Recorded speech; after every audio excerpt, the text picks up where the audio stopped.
අපේ තාත්තා වැඩ කළේ හොරණ ඩිපෝ එකේ. ඇත්ත කතාව. අපේ තාත්තා වැඩ කළේ මේ හොරණ ඩිපෝ එකේ. එයා තමයි ඩිපෝ ඉංජිනේර ඉදී. ඒ උනාට පඩි නෑ ওই ඩිපෝ වල. පඩි දවසට සහ සමහර දවස්වලට තාත්තා අරන් එනවා ෆ්‍රයිඩ් රයිස් එකක්. සෙට් මෙනු රයිස් එකක් අරන්. එකයි ගේන්නේ ඒ දවස්වල රුපියල් 300ක් වගේ නෙවෙන්නේ. දෙන්නේ ගණ අරන් එනවා ෆුල් රයිස් එකක්. ඉතින් නංගි මායි දැන් ගෙදර ඉන්නේ. ඒතකොට මම ටිකක් ලොකුයි.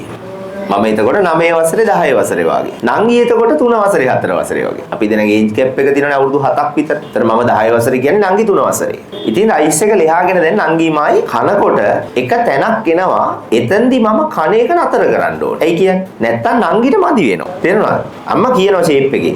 ඉතරි දෙන්න නැති වෙන්න කියනවා. ওই ටික නංගිට තියන්න. මම කනවා බෙදේතේ වගේ. කෑමට පෙරේතයිනේ පුතා. ඉතින් එක රයිස් එක තමයි බෙදාගෙන කන්නේ. ඉතින් මට දැන් තව කන්න ඕනේ. පෙරේතයි. ඒ වුණාට කන්නේ ඇයි කිය? අර ටික නංගිට දියනවා. හොරෙන් තව කටක් දෙකක් කාලා තමයි යන්නේ ෂේප් එකේ හැබැයි. එතකොට නැහැ කියන එක දැනුණා. ඇති කියන එක දැනෙනවා. දැන් අපි එහෙම රයිස් කන්නේ නැහැ. දැන් හොඳට කනවා.